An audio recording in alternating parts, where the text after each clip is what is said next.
資深藝人劉松仁近日義賣新作《重風燭影》，為慈善機構黎明之家籌款，用作照顧腦癱瘓病人。佢就話希望呢次可以表達自己嘅感言，再配一啲有回憶嘅相片，希望晚年嘅時候可以做翻啲嘢。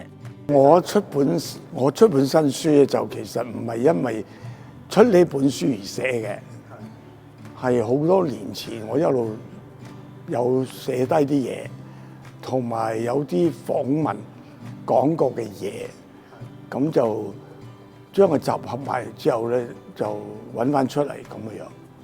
我主要係咁嘅樣嘅。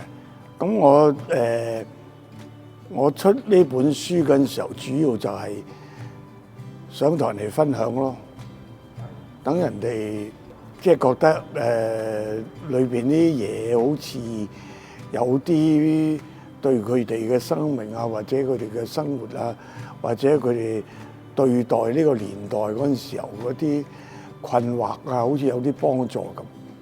我主要就係即係如果既然係有幫助，我覺得我應該喺我晚年嗰陣時候應該都做翻啲嘢。我冇界定佢係乜嘢，即係我唔會界定話你要做呢樣嘢，或者譬如你話叫我再所謂出山，我諗我唔可能，因為我個精力已經有限，時間有限，即係我知道我嘅能力去到邊度啊，有能力嘅範圍底下冇所謂，但係如果超越，我知道我係唔得嘅，我就唔會勉強我自己。即係咁嘅樣咯。咁我哋咧就呢本書咧就係我哋印咗出嚟之後咧就唔非賣品，然後人哋捐錢咧我哋會送出去。我哋全部嘅捐款冚唪唥去晒呢個黎明之家嘅。會唔會有機會有第二本、第三本，好似一個 collection 咁樣去支持咧？唔會。我其實主要唔係賣相嘅。我其實主要係想分享感言，咁樣我就好幸運啦！李仁港導演咧就幫我設計，咁啊後來咧就將佢改咗個名叫做《隨筆攝影集》，即係咁樣樣。其實我主要係感言，就配相嘅，即係咁樣樣。咁你問我仲有咩感言，我諗我都冇乜。松哥早年已經認識黎明之家。受助者堅毅嘅精神深深感動咗佢，令到松哥決定為佢哋籌款。呢個機構咧就係叫黎明之家，咁咧佢喺30幾年前咧已經成立咗。咁當時係因為嗰啲棄嬰啊，嗰啲棄嬰多數係殘疾、腦癱、有缺陷嘅，就被遺棄喺喺街邊。咁咧就由主教咧就執起佢，就委託一班後生嘅細路女咧去照顧。咁呢班後生細路女咧就都係10幾歲嘅啫。咁慢慢咧就成立咗後來而家呢個德蘭修會。咁佢哋咧而家差唔多有100幾個修女，都係將自己奉獻出嚟，為呢啲殘疾嘅、腦癱嘅、有缺陷嘅細路仔服務咁樣。咁佢哋呢一個咁嘅組織咧，我接觸咗之後咧，佢令到我好感動，因為佢哋係要照顧呢啲細路仔一世，佢唔可以停止，因為佢哋唔會好返。即係我覺得好偉大咯，即係佢哋嘅愛好偉大。咁我曾經去探過佢哋啦，又見過佢哋啲細路仔啦，然後佢哋嗰啲細路仔對，即係你知道有啲好多手腳唔喐得嘅。出生就，然後有啲細路仔係用個口咬住支筆嚟到畫畫，可以畫到大學收佢做學生。佢哋可以用條脷接一隻殼送俾我，又可以穿針將啲珠釘落一幅圖案嗰度，成為一幅圖畫喎。我覺得好amazing，對我嚟講我好感動。我見到佢哋。佢俾我最大嘅啟發就係，我哋有乜嘢好怨啊？我哋你失去啲乜嘢咁巴閉？佢哋一出生已經冇，即係佢哋都可以咁勇敢、咁積極、咁樂觀咁快樂咁樣去面對個生活咯。呢個感染我好緊要，所以我俾我最大嘅啟發就係我唔會再怕啦。我以後喺生命上面遇到咩問題，比起佢哋嚟講，我係乜嘢啫？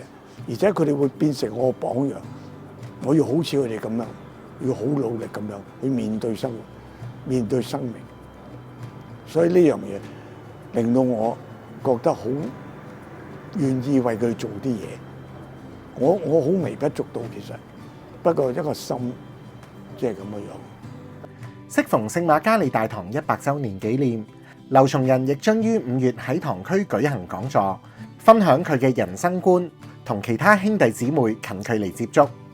我就比較上係哲學性啲嘅。就如果我覺得有信仰嘅人咧，其實唔需要咁多即係去 reason 啲嘢嘅，信就得㗎啦。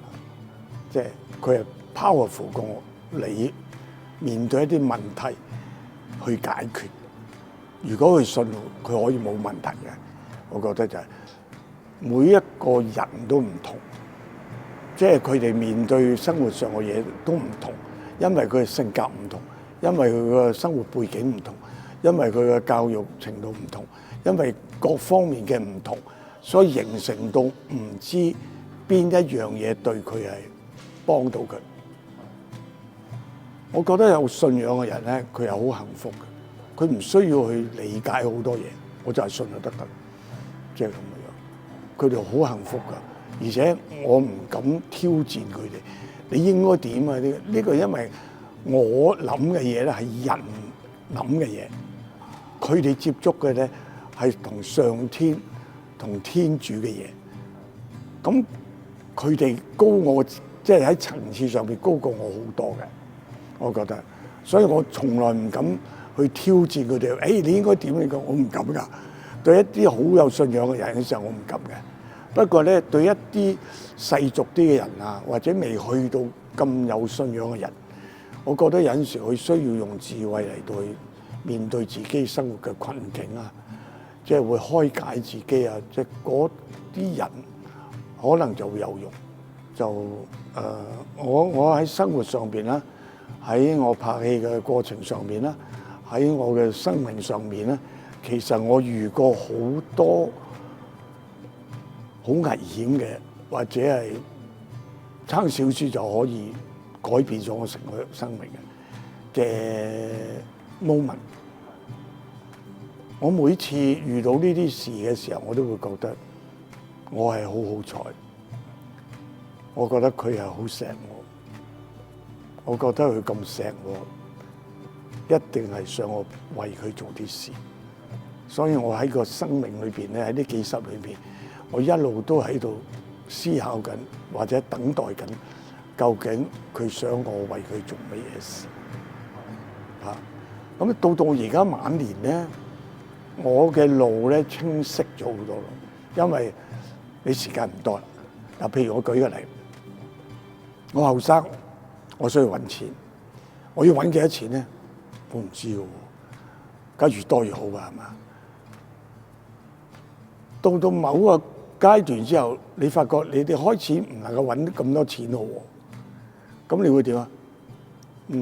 我又想一樣生活得咁舒適又咩？咁我點算咧？咁我就話我將我嘅生活要求降低，咁我咪變咗有錢咯。如果我要求到好高，我要揾好多錢；如果我降低，我唔需要好多錢，我就已經可以滿足。我哋而家呢個階段咧，時間上都係咁樣樣。當你冇時間嘅時候，你就會將自己降低，要求自己做嘅嘢少啲，然後容易滿足啲，因為你已經行到我哋最嬲尾個階段。呢個階段咧，比我容易同呢個要求睇得開，各方面嗰個心態完全係好吻合，好舒服，即係咁，然後就默默咁樣做。咁你默默咁做，冇咁多慾望嘅時候，你就會享受。所以我話呢個階段係我最開心嘅，而且係最能夠領略到嗰種快樂，即係同人分享嗰陣時候嗰種咁嘅愉快。你唔會咁多時間又要做呢樣，又要做嗰樣啊！你而家係冇乜時間，一條心做一件事，然後覺得好舒泰，然後你就會覺得你好接近，同天主好接近，即係嗰種感覺。